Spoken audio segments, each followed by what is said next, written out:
Channel again. Let's start the 2 episodes of the day.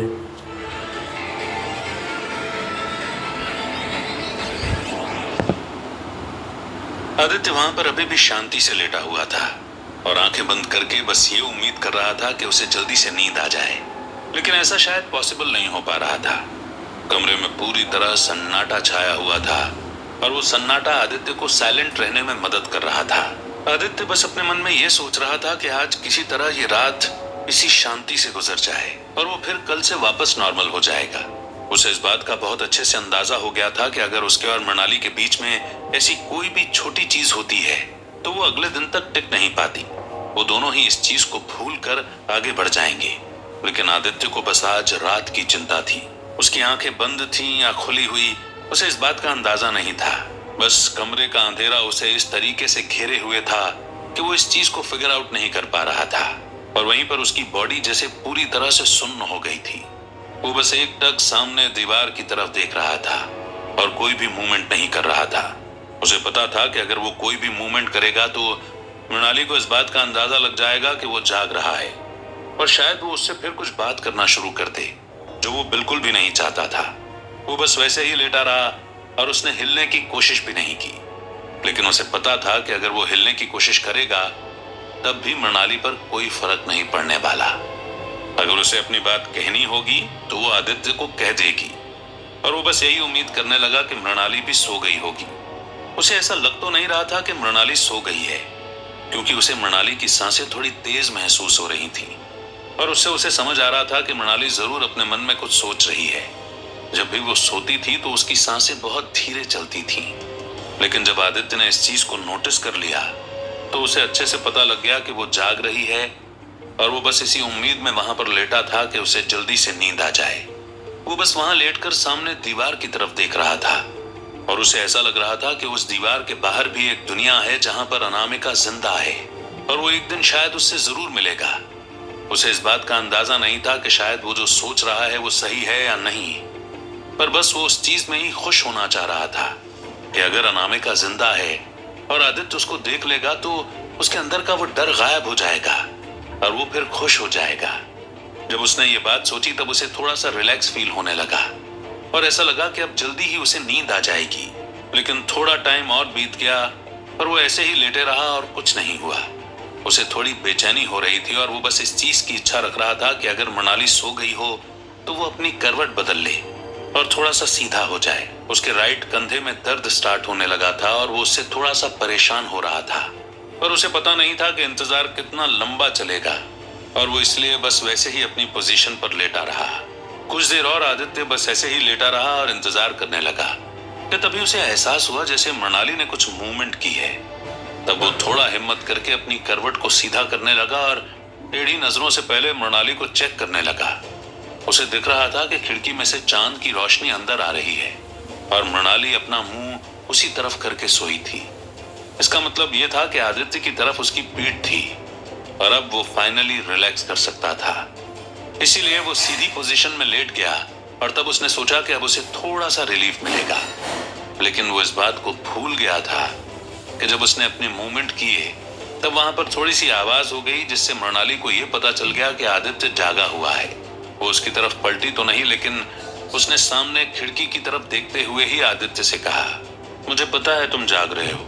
तुम चाहे कितनी भी एक्टिंग कर लो उस चीज को करने की कि तुम मुझसे बचकर निकल जाओगे और आज की रात को पास कर दोगे, तो ऐसा नहीं हो सकता। तुम चाहे कितनी भी कोशिश कर लो, मैं उस सवाल को तुम्हारे सामने रखूंगी ही सही जिससे तुम बचने की कोशिश कर रहे हो, क्योंकि तुम अब भाग नहीं सकते आदित्य। जितना तुम्हें भागना था तुम भाग लिए और तुम्हें पता है कि जब तुम चीजों और रिस्पॉन्सिबिलिटी से भागने की कोशिश करते हो तो उसका नुकसान किस तरीके से होता है। मुझे ये बात याद दिलाने की जरूरत नहीं है कि तुमने कितने ही लोगों को इस तरीके से खोया है और मैं भी उस दुख को समझती हूँ। लेकिन आदित्य, तुम अगर मुझे खोना नहीं चाहते तो तुम्हें आज मेरे सवाल का जवाब देना ही होगा।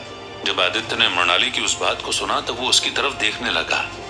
वो अभी भी खिड़की की तरफ ही देख रही थी और जैसे आदित्य की तरफ देखना नहीं चाहती थी। लेकिन आदित्य को इस बात का अंदाजा हो गया था कि मृणाली आज उससे बात करके ही रहेगी।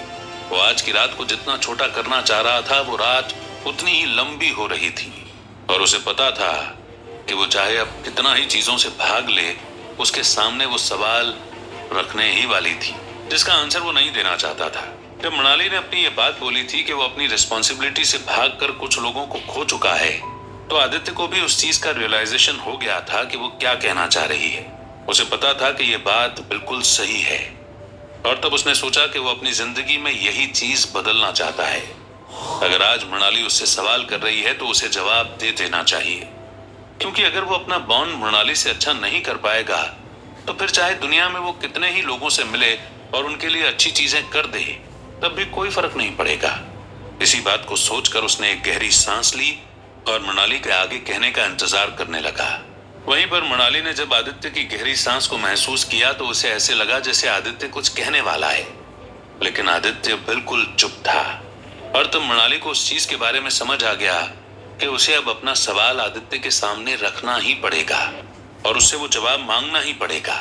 यही बात सोचकर उसने आदित्य से आगे कहा, आदित्य, अगर तुम ये सोचते हो कि मैं चीजें नोटिस नहीं करती और हर बार किसी बच्चे की तरह रिएक्ट करके तुम्हें इग्नोर कर देती हूँ, तो शायद तुम गलत हो। तुम्हें पता नहीं है, लेकिन मैं भी एक एडल्ट ह्यूमन बीइंग हूँ और तुम्हारी तरह ही चीजों को नोटिस करना, उनके बारे में समझना और अपनी फीलिंग के बारे में बात करना मुझे अच्छे से आता है।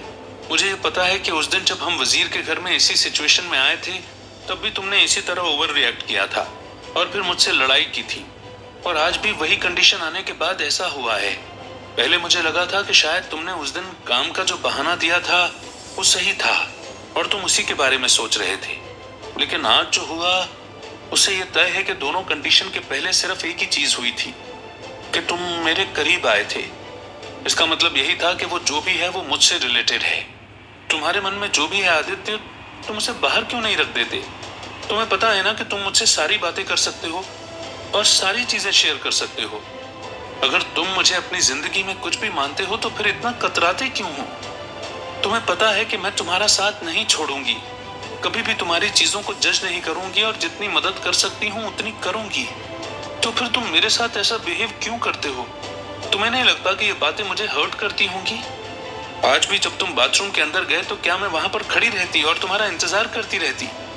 नहीं, ऐसा नहीं हो सकता।